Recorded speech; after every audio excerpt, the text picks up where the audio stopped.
हुकूमत ने नए कर्ज प्रोग्राम के लिए IMF के पास से जाने का फैसला कर लिया। वजारत खजाना के ज़राए के मुताबिक IMF से बातचीत के लिए फौरी रुजू किया जाएगा। मजीद जानते हैं डॉन न्यूज़ के नुमाइंदे ताहिर शिलानी से। ताहिर, बताइएगा नया प्रोग्राम कितनी मालियत का हो सकता है?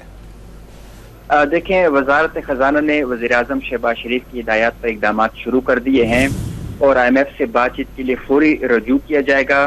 ज़राए वजारत खजाना का कहना है कि कर्ज का नया प्रोग्राम 6 से 8 अरब डॉलर्स का हो सकता है और ये तवील मुद्दती कर्ज प्रोग्राम होगा जिसके लिए हुकूमत की जानिब से रुजू किया जाएगा।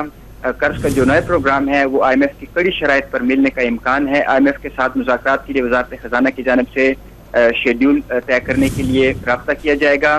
ज़राए वजारत खजाना का कहना है कि IMF के नए प्रोग्राम में जाना नागुज़ीर है क्योंकि बढ़ते कर्जे और लिए गए कर्जों की अदायगी एक बड़ा चैलेंज है और जब तक बरामदात में इजाफा नहीं होता और मकामी वसाइल पैदा करने तक IMF प्रोग्राम में रहना जरूरी है।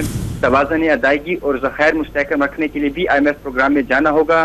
ज़राए का कहना है कि हुकूमत को बिजली और गैस की कीमतों में इजाफे के मजीद सख्त फैसले करना होंगे, टैक्स का दायरा कार बढ़ाना होगा, खसारे में जाने वाले इदारों की निचकारी होगी और बैरूनी मालियाती खतरात का मुकाबला करने के लिए मार्केट एक्सचेंज रेट को अहम करार दिया गया है।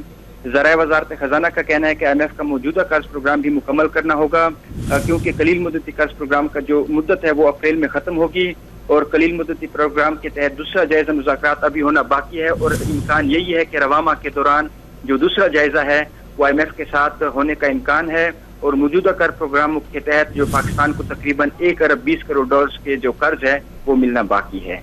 जी बहुत शुक्रिया ताहिर शिलानी अपडेट करने के लिए।